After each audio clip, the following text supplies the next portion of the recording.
Hello, my name is Henry Silverman, and today I would like to talk about what kind of obligations do wealthier countries have to aid poorer countries, and what is the foundation of any such obligations.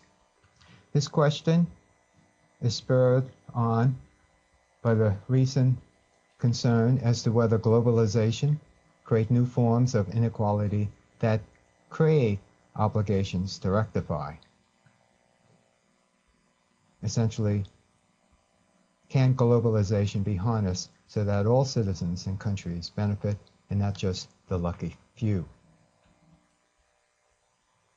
Are there obligations to relieve poverty and address the inequities between developed and developing countries?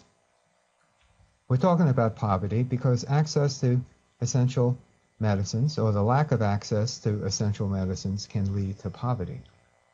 Can we formulate a conception of international distributive justice to address these inequities? And if so, what is the foundation of this concept of international distributive justice? Is it based on duties of beneficence, based on demands of humanity, based on mutual self-interest? Or are there demands of justice, more specifically compensatory justice, due to any wrongs that have occurred by one party over another? In regards to helping the poor or giving aid to the poor, internationally it is only recognized that human rights entail only negative duties. One should not interfere with someone to secure their access to the objects of their human rights. This so-called non-interference does not require anybody to help anybody to attain such access, or does not require anybody to provide anybody with anything. It is more difficult to recognize positive rights that entails positive duties. For example, aid to the poor. We bear no responsibility for the existing radically unequal global economic distribution.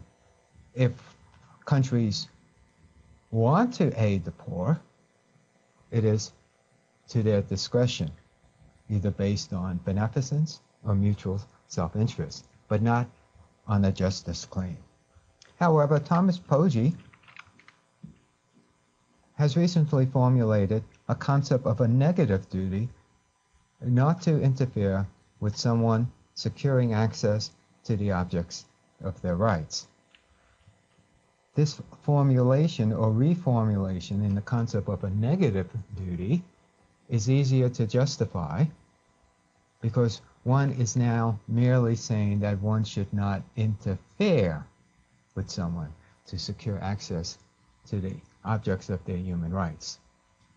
And this would supposedly placate the libertarians who only believe that one is only obligated to discharge negative rights, and that entitlements are not rights at all.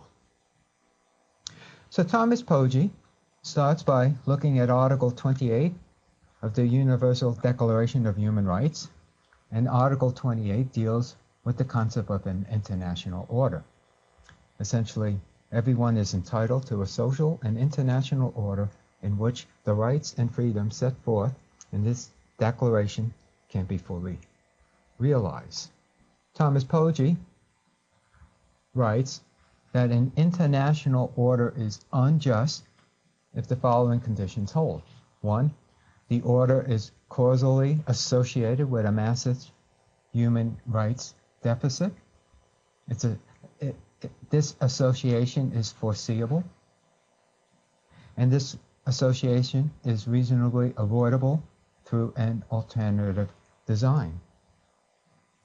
And the alternative design would do much better in ensuring that people can secure access to the objects of their human rights.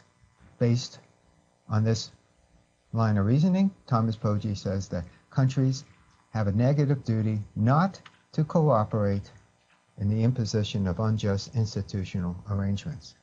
They have a negative duty not to interfere with someone securing access to the objects of their human rights. Now, other people defend the existing global institutional order. They defend the existence of these inequalities, maintaining that these inequalities are not unjust. And they point to the fact that some developing countries do better than others. And this can only be explained by explanatory nationalism, whereby the poverty that one sees in some countries is explained by local factors, such as corrupt rulers, climate, and other factors. However, this is a fallacy because the existence of differential local factors does not exclude the contribution from external factors that are important to explain the existence of poverty. The example that Pogge gives is one of the relationship between teacher and students. For sure, in any class, there will be some students who do better than others, and one could explain such differences based on local factors or factors inherent with each particular student.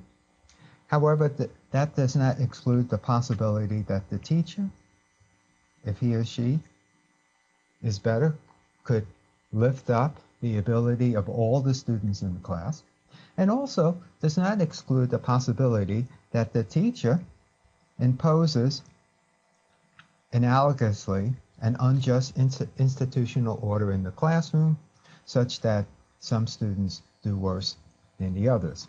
This could happen if the teacher has a bias against certain members of the class and those students cannot do well in the classroom. Essentially, the rebuttal is that the persistence of severe poverty is not exclusively domestic to the countries in which it persists. Thomas Pogge maintains, as well as others, that there are asymmetries in the current global economic transactions due to the recent globalization that has occurred in the last 20 years. Also, the asymmetries are due to the ability of corrupt rulers to rule that depend on external factors, so-called assignment of privileges, recognized by Western countries, which confers legal title to abuse the natural resources, and the Western countries also allow them to buy arms to stay in power. Thomas Pogge maintained that the institution of this unjust institutional order is a violation of a negative right. Are the rich countries violating human rights when they, in collaboration with Southern elites, the corrupt rulers, impose a global institutional order under which, foreseeably and avoidably, hundreds of millions cannot attain a standard of living adequate for the health and well-being of himself and of his family, including food, clothing, housing, and medical care? This concept of an unjust institutional order is shown schematically in this slide, where we have the government and the citizens of the most powerful countries in the world, and they impose this global institutional order. Not only the governments of the countries, but we also have international organizations such as the World Trade Organization and the International Monetary Fund. And this international order confers privileges to the national institutions of the developing countries, which then leads to poverty and creates poor and vulnerable individuals. Thomas Pogge also considers an additional aspect of this unjust institutional order. He talks about the so-called protectionism of pharmaceuticals via the TRIPS agreement, which also leads to lack of access to necessary medicines, which leads to the creation of poor and vulnerable individuals. Our readings talk more about this TRIPS agreement and the suggestions of Pogge in reforming this patent agreement. Thank you very much.